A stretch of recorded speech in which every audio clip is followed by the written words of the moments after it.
आशास्थेयं यजमानोऽसौ आयुराशास्ते सुप्रजास्त्वमाशास्ते सजातवनश्यमाशास्ते उत्तरां देवयज्ञमाशास्ते भूयो हविष्करणमाशास्ते दिव्यं धामाशास्ते विश्वं प्रियमाशास्ते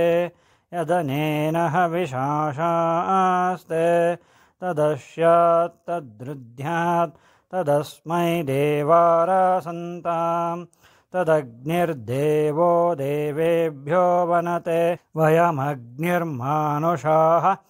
इष्टं च विहितं च उभे च नोऽध्यावापृथिवी अघम्मसस्ताताम् इह गतिर्वामस्येधं च नमो देवेभ्यः अवैत सर्वेभ्यो देवताभ्यो नमः इति कर्पूरमङ्गलनीराजनं समर्पयामि।